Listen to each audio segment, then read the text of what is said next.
E isso leva tempo. Tudo na terra tem seu tempo próprio, seu momento apropriado.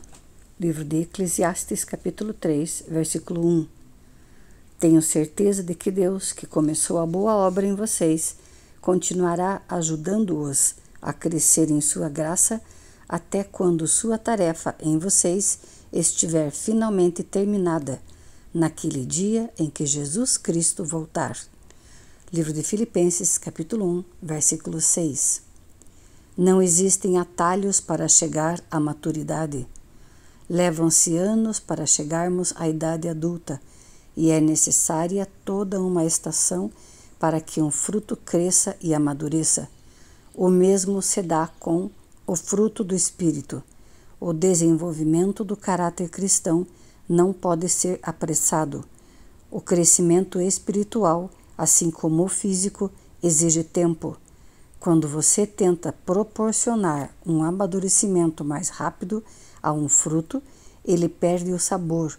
Nos Estados Unidos, os tomates são normalmente colhidos antes do amadurecimento para evitar a deterioração durante o transporte até o varejista. Então, antes de ser vendidos, os tomates verdes são pulverizados com gás carbônico que os torna vermelhos instantaneamente. Tomates pulverizados são comestíveis, mas não são páreo para o sabor de um tomate devidamente amadurecido no pé. Enquanto nos preocupamos com a rapidez do nosso crescimento, Deus se preocupa em ver-nos crescer fortes. Deus vê nossa vida desde a eternidade e para a eternidade, por isso nunca está com pressa. Lane Adams, certa vez, comparou o processo de crescimento espiritual com a estratégia usada pelos aliados durante a Segunda Guerra Mundial na libertação das ilhas do Pacífico Sul. A primeira ação era preparar o terreno da ilha, enfraquecendo a resistência, lançando bombas dos navios contra os fortes ao longo da costa. A seguir, um pequeno grupo de fuzileiros desembarcava e estabelecia uma cabeça de praia, minúscula parte da ilha que podiam controlar. Depois que a cabeça de praia estava segura, começavam o longo processo de libertação do restante da ilha, pouco a pouco. Com o tempo, toda a ilha ficaria sob controle dos aliados, mas sempre à custa de violentas batalhas. Adams estabelece a seguinte analogia: antes de Cristo alcançar a nossa vida no momento da conversão, ele algumas vezes precisa preparar o terreno, permitindo assim a ocorrência de alguns problemas com os quais não podemos lidar. Embora algumas pessoas abram a vida para Cristo tão logo ele bate a porta, a maioria de nós resiste e fica na defensiva. A experiência mais comum antes da conversão é ouvir Jesus dizendo: "Eis que estou à porta e bombardeio". No instante em que você abre um espaço para Cristo, Deus estabelece uma cabeça de praia em sua vida. Você pode até imaginar que já entregou a vida inteiramente a Ele, mas a verdade é que há uma boa parte dela que você nem mesmo conhece. Só se pode entregar a Deus aquela parte que consegue compreender. Ótimo!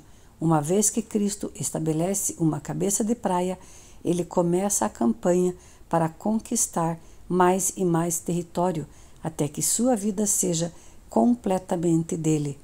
Batalhas se seguirão, mas a vitória é certa. Temos a promessa de que aquele que começou boa obra em vocês vai completá-la. Discipulado é nosso processo no qual se toma a forma de Cristo.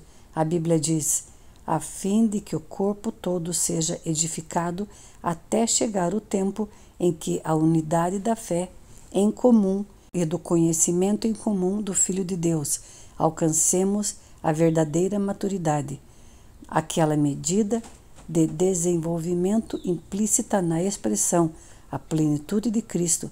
Tornar-se semelhante a Cristo é o destino final, mas a jornada durará toda uma vida. Até aqui, vimos que essa jornada envolve acreditar pela adoração, pertencer pela comunhão e transformar-se pelo discipulado. Deus deseja que você se torne cada vez mais parecido com Ele. Você começou a viver uma nova vida, na qual está sendo feito de novo e se tornando como aquele que o criou. Hoje somos obcecados por rapidez, mas Deus se interessa mais por sua resistência e constância. Preferimos o jeitinho, o atalho, a solução imediata. Queremos um sermão, um seminário ou uma experiência que resolva instantaneamente todos os nossos problemas, retire todas as nossas tentações e nos alivie o sofrimento. Mas a verdadeira maturidade jamais será resultado de uma única experiência, por mais contundente e emocionante que seja. Crescer é um processo gradual. A Bíblia diz: nossa vida vai se tornando gradualmente mais brilhante e mais bela à medida que Deus entra em nossa vida e nos tornamos semelhantes a Ele. Por que demora tanto tempo? Embora Deus possa nos transformar imediatamente, Ele optou por desenvolver cada um de nós vagarosamente. Jesus é cauteloso no desenvolvimento de seus discípulos, assim como Deus permitiu que os israelitas se apoderassem da terra prometida aos poucos, para que não fossem prejudicados. Ele prefere trabalhar progressivamente em nossa vida. Por que levamos tanto tempo para mudar e crescer? Há várias razões. Nosso aprendizado é lento. É comum termos de repetir uma lição 40 ou 50 vezes até realmente assimilá-la. Os problemas repetem-se periodicamente e pensamos: de novo não. Já aprendi isso. Deus, porém, é quem de fato sabe o que precisamos. A história de Israel demonstra quão depressa nos esquecemos das lições que Deus nos ensina e a rapidez com que retomamos os velhos padrões de comportamento. Precisamos de reiteradas explicações. Temos muito a desaprender. Muitos procuram o psicólogo por causa de um problema pessoal ou relacional que levou anos para se desenvolver e dizem: preciso que você resolva isso, tem uma hora. Ingenuamente esperam receber uma solução instantânea para uma dificuldade arraigada há anos. Como a maioria de nossos problemas e todos os nossos hábitos ruins não se desenvolvem da noite para o dia, é impraticável imaginar que possam desaparecer num piscar de olhos. Não há pílula, oração ou teoria que desfaça instantaneamente os danos causados por um longo período. É necessário um trabalho comprometido para todas as remoções e substituições necessárias. A Bíblia chama isso de despir-se do velho homem e revestir-se do novo homem. Embora tenha recebido uma natureza inteiramente nova no momento da conversão, você ainda preserva antigos hábitos, padrões e práticas que precisam ser eliminados e substituídos. Temos medo de humildemente encarar a verdade acerca de nós mesmos. Já destaquei que a verdade nos libertará, mas com frequência ela nos torna, antes de tudo, infelizes. O medo do que podemos descobrir se encararmos honestamente os defeitos de nosso caráter nos mantém no cárcere da negação. Somente depois de permitir que Deus resplandeça a luz de sua verdade sobre nossas falhas, fracassos e traumas é que podemos começar a trabalhar neles. É por isso que não podemos crescer sem uma postura humilde e receptiva ao ensino. Crescer é quase sempre doloroso e assustador. Não há crescimento sem mudanças, não existe mudança sem medo ou perdas, e não há perda sem dor. Toda mudança envolve algum tipo de perda. Você deve se livrar dos velhos hábitos para experimentar os novos. Tememos essas perdas, mesmo que nossos antigos costumes estejam fadados ao fracasso, pois, como um par de sapatos usados, eram ao menos confortáveis e pessoais. É comum as pessoas destacarem sua identidade em torno dos defeitos. Elas dizem: é meu jeito de ser, eu sou desse jeito. A preocupação inconsciente é que, livres de um hábito, de uma dor ou de uma inibição, não sabem em quem irão se tornar. Esse medo pode certamente retardar o crescimento. Hábitos levam tempo para se desenvolver. Lembre-se de que seu caráter é a soma total de seus hábitos. Você não pode se dizer gentil, a menos que seja habitualmente gentil, isto é, alguém que demonstre gentileza sem nem mesmo pensar nisso. Você não pode afirmar que é íntegro, a menos que tenha o hábito de ser honesto. O marido fiel à mulher, apenas na maior parte do tempo, não é de modo algum fiel. Os hábitos definem o caráter. Só há uma maneira de desenvolver os hábitos que resultam num caráter semelhante ao de Cristo, praticando, e isto leva tempo. Não existem hábitos instantâneos. Paulo exorta Timóteo: pratique essas coisas, dedique sua vida a elas, para que todos possam ver o seu progresso. Com o tempo, você fica bom em qualquer coisa que pratique. A repetição é a mãe do caráter e da habilidade. Os hábitos que constroem o caráter são em geral chamados disciplinas espirituais, e existem dezenas de ótimos livros que ensinam a aplicá-la. Não se apresse. À medida que cresce rumo à maturidade espiritual, você pode cooperar com Deus nesse processo de várias maneiras. Creia que Deus está operando em sua vida, mesmo quando você não sente. O crescimento espiritual às vezes é tedioso, porque avança um passo de cada vez. Assim, espere uma melhora também progressiva. A Bíblia diz: tudo na terra tem seu tempo próprio, seu momento apropriado. Na vida espiritual também existem estações e pode haver uma curta e intensa explosão de crescimento, primavera, seguida por um período de estabilidade e provações, outono e inverno. E quanto aos problemas, hábitos e mágoas que você gostaria de eliminar miraculosamente? Não há nada de errado em orar por um milagre, mas não fique decepcionado se a resposta for uma mudança gradual. Com o tempo, uma correnteza lenta e firme desgastará a mais dura rocha e transformará penhascos gigantes em seixos. Com o tempo, um pequeno broto pode se transformar numa sequoia gigante com mais de 100 metros de altura.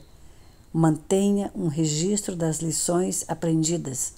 Não se trata de um diário dos acontecimentos, mas do registro daquilo que você aprendeu. Anote esclarecimentos e lições de vida que Deus lhe transmite a respeito dele, de você, da vida, dos relacionamentos e de tudo o mais. Registre-os para que possa revisá-los, relembrá-los e transmiti-los para a próxima geração. A razão pela qual devemos reaprender as lições é que costumamos esquecê-las.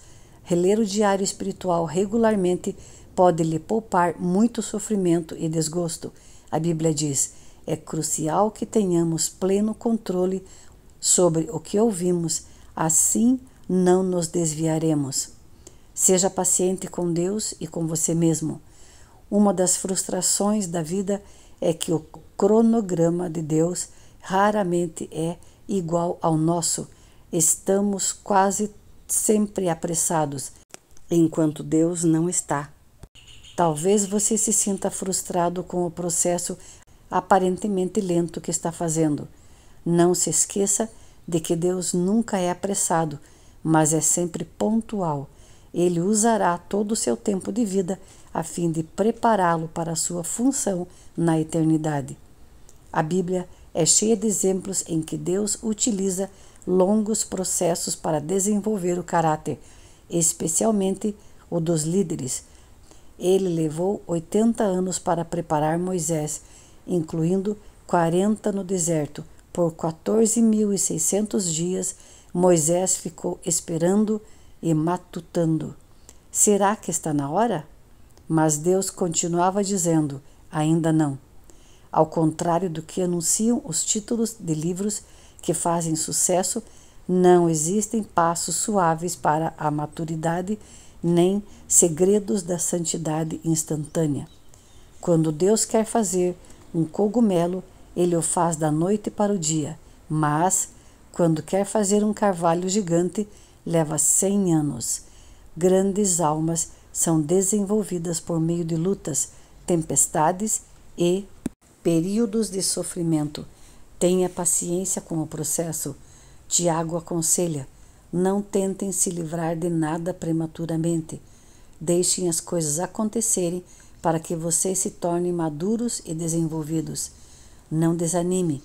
Quando Abacuque ficou deprimido por achar que Deus não estava agindo rápido o suficiente, Deus lhe respondeu: essas coisas que planejei não acontecerão, porém imediatamente, devagar, firmemente, e com certeza vai se aproximando o tempo em que a visão será cumprida.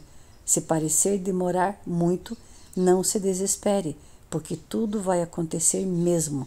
Seja paciente. O cumprimento dessa promessa não vai chegar nem um dia atrasado.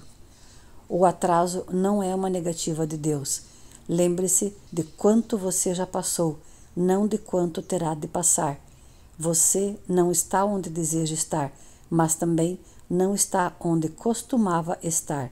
Tempos atrás, alguns cristãos americanos usavam um broche com as letras P, B, P, G, I, N, F, W, M, Y. Significava: por favor, seja paciente. Deus ainda não concluiu a obra dele em mim. Deus também ainda não concluiu a obra dele em você. Então siga em frente. Até mesmo a lesma alcançou a arca por perseverar. 28º dia. Pensando sobre meu propósito de vida. Um tema para reflexão. Não existem atalhos para chegar à maturidade. Um versículo para memorizar.